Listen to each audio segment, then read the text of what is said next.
can we have someone from each group, and we won't necessarily go in an order around, someone from each group to give us your succinct sentence on the most important idea from your group. You could have someone bob up, Mary. Everyone bob up. Who wants to bob up? Yes. And then everyone will know what the word means. Yes. Absolutely. Okay, so the advantage of going first is that even if it's the same as everybody else, it sounds unique because you went first. We had quite a varied discussion, and it is only one sentence. It's 6 pages long, but it's only one sentence.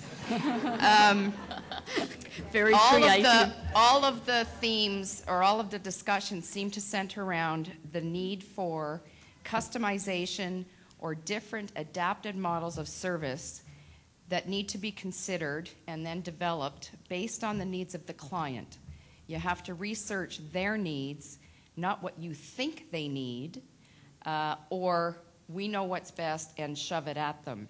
And the examples that this came out in, or where this was coming from, was differentiation across different migrant groups, their culture, their language, but also an interesting one was differentiation by type of disability, whether you're a long-term disabled or whether you got hurt on the job and you're trying to go back. There may be different types of advice and guidance to use there, and difference in types of mental illness. Thank you. Would someone else like to bob up? Bobbing right here. Yes, my name's David, and we tried to be obedient. But from our view, the services are out there in some generic form. But first of all, community awareness levels are inadequate everywhere. And secondly, the services that are delivered are in ways that are both disparate and inconsistent. Thank you. Another group? Over here? Have over here. It's on? And then we'll go over here first, and then we'll come back to you. The focus of our conversation here was on the mandatory versus voluntary element of the intended services to a given target group.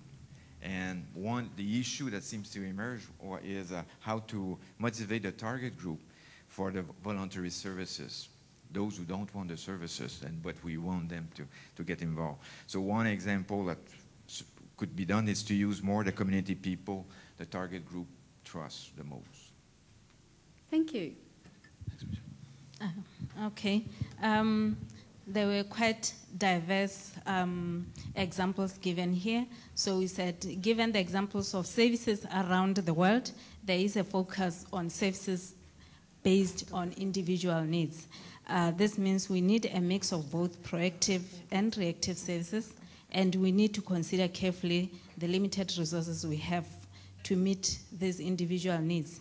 A personalized, tailored service is needed to support sustained return to the labor market within the management as resources available.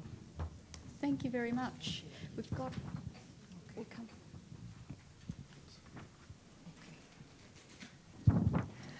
Well, speaking about the different approach that we found in our different countries about the target groups, we found out that there are effective approaches within Italy, Finland, New Zealand, and Canada is having both in specialized career services for different target groups. I mean, in migrants, women returning to work, youth.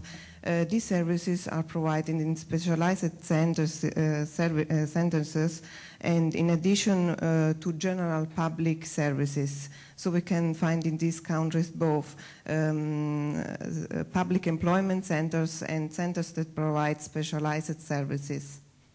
Thank you very much. Yeah, with all of this bobbing going on, I felt the need to add a bob joke, and one that's practical to this forum group. What do you call Bob the Builder when he retires? We don't know. Bob.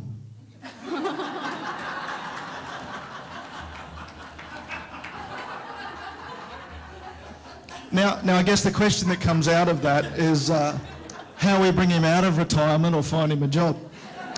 So what we came up with was collaboration and the importance of collaboration at all levels. We may have a policy that cannot be implemented due to the group of where it's being implemented. Therefore, we identified that horizontal and vertical collaboration need to be identified and worked, and highlighting the need to collaborate with cultural communities. Thank you. Thank you very much. I'm not sure if this is bobbing, but we did very well on our group because we had 7 different language communities represented, and 3 of those were English. So our point was around the need to build relationships based on trust and willingness to change between funders and practitioners.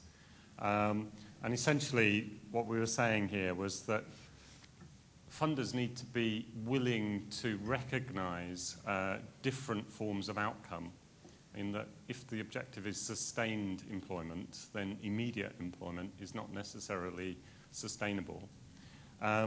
But the second linked point to that was that practitioners need to change the nature of their interventions, and that does force us to confront the fact that maybe our practice at the moment may not be sufficiently robust to actually help people move them from their comfort zones. So there's potentially a role for advocacy, there's potentially a role for confronting people's preconceptions about what they're capable of doing and what the limits on their level of activity will be. Thank you very much. Yeah, we looked at the issue about effectiveness in terms of people working in public employment and in career services, and we saw that connectiveness, in fact, is the key concept, that people working in these services need to have training, initial training or in CPD, in cultural sensitivity and multicultural awareness and competence, and so that people working are aware where the people that they're working with are coming from. And also, we spoke about the need to integrate various professionals within teams. In Ireland, we have systems whereby people are located in teams within these communities. So rather than sending people 3 miles down the road to another service, you send them across the hall. So the literacy service and the employment service, etc. So this integration of service. And also we talked about using the people from within those communities in employment situations where public policy can influence that, so that effectively ensuring that there is opportunities for people. And we talked about a situation in Vancouver where there was an agreement to use people where in fact the public made the facilities available to actually have the project go ahead. Thanks, Brian. Yes, thanks, Mary. Look, our team looked at the first question on whether public employment services were proactive or preventative. Following some robust discussion, I think, on examples across a number of countries, we came to the view that as countries' economies become less welfare dependent and less dependent on state provision, public employment services become increasingly more proactive. And we're seeing that in the UK with its welfare to work system. Certainly it's experienced here. We also noted that public employment services should seek to be more multifaceted, customised and collaborative to meet the needs of the particular target groups we're talking about. Thanks, Tony. I'm Deirdre and I'm married to a Bob. Just thought I would share that with you. Couldn't think of another joke. On a more serious issue, we were looking at question number 3. And in terms of what is known about the distinct career development needs of different groups, in our group we were talking about the sort of models and frameworks, and we categorised this in terms of a series of different initiatives, often framed within prevention, recovery and reintegration. And we had a little talk about the I think the frame was the non-willing and where they fit in terms of prevention, integration, reintegration and recovery. But we also, picking up on the point that Gareth made, talked about the funding streams for work, particularly funding streams available for those with identified needs, perhaps being more readily available compared to those which have maybe undifferentiated or multi-faceted needs that don't fit just neatly into one particular funding stream. I would endorse the point that was made around the challenge, perhaps in public policy terms, is to actually be looking at the criteria by which one is being assessed for effectiveness, and in terms of outcomes that are linked to funding streams, perhaps needing to be modified and thought about in a much more flexible and creative way. And we talked very much about the differences in our countries around the role of bringing all the stakeholders together. Brian has just given us an example of Ireland, but just around the table, we could see differences around the role of government, who perhaps have a very different agenda in political terms, sort of right versus left-centred agendas. And we felt that that was something that, certainly as practitioners, there's a need to have a political awareness of what's driving through these agendas. Thanks, Deirdre. Wendy? We found on our table that our understanding of the real needs of the varied groups in each of our countries was really very partial. And we felt that disconnects between different parts of government, particularly employment services and training services, were currently inhibiting effective service delivery to those varied groups. Thanks, Wendy. I think we've been around all the groups. So thank you very much for that and for sharing your ideas. And could I just ask the group work monitors to make sure that you keep the notes, put your group number on the top of the notes and a name at the bottom. I'd like to introduce Christine, who's going to wind up the session for us as our rapporteur. Right. Christine, thank you, Wendy. I actually had the reverse opportunity to the person who said she was really happy to speak first, because... Sorry. I have the reverse opportunity to the person who was delighted to speak first, and knowing that your stomachs are undoubtedly rumbling adds to it. I'm not going to take very long. I think the things that I heard as I walked about the tables were very much around knowing the client. That was an absolute critical message. And knowing the sort of shifting patterns. For example, there was one person who talked about how in times of full employment, one of the greatest issues that was emerging was the undereducated employed who drop out of school in times of full employment and further down the line are going to become one of our special needs clients groups. So knowing the client, collaborating, going into the community, importantly for governments, having performance indicators around the design and development of services that actually it was a requirement that services were developed with people rather than for people. I think in many ways the sort of messages that we heard from Wendy yesterday about start with the paper mill were just as relevant in this session as they were yesterday when we were talking about the needs of employers. I think the fact that many people talked about skill development as being the significant strategies that were being engaged, both in terms of skill recognition and in terms of raising basic skills enhancement strategies, said something to us as service providers about enhancing our understanding of skills recognition, service provision, because I would suggest that there's probably a gap between the understanding of career development practitioners and educators in that area.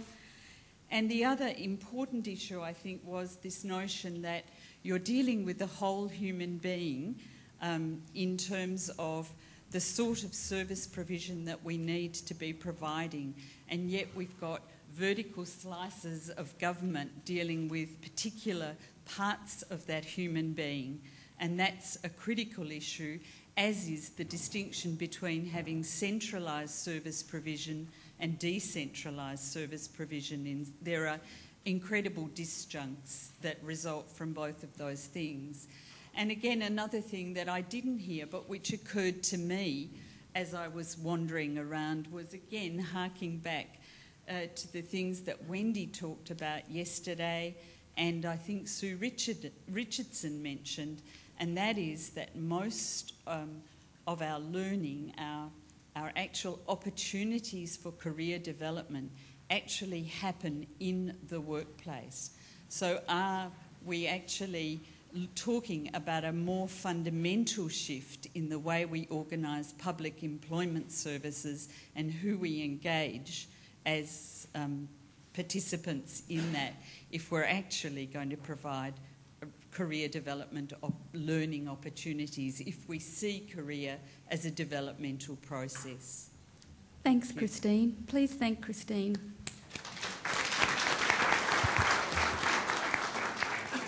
And I'll hand over to Peter to just wind up before the lunch break.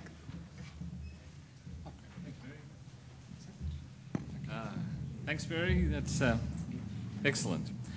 I've got a couple of announcements to make before we break for lunch. This is the last time you'll be with this group. We change groups after lunch, and I know it's a sad moment for you all, so you might just like to sort of say farewell and thank you.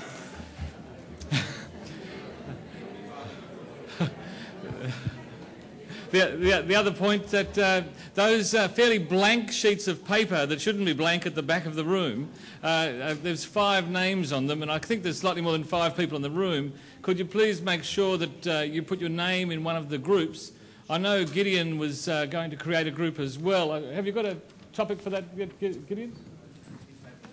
5 minutes. So, sorry? The groups are meeting at around about 4:15, I think, Cole, isn't it? Yeah, we'll let you know. Yeah, 4:15. So anyway, it's the last session of the day. Do we have a name for Gideon's group? Sorry? Do we have a name for Gideon's group? Do you want to put yours up? It's called Gideon, okay. Yep. It's called Gideon's group, it'll be called. For this, he'll put his topic up when he's got a few minutes. No, it's called Gideon's Mob. Gideon will bob up.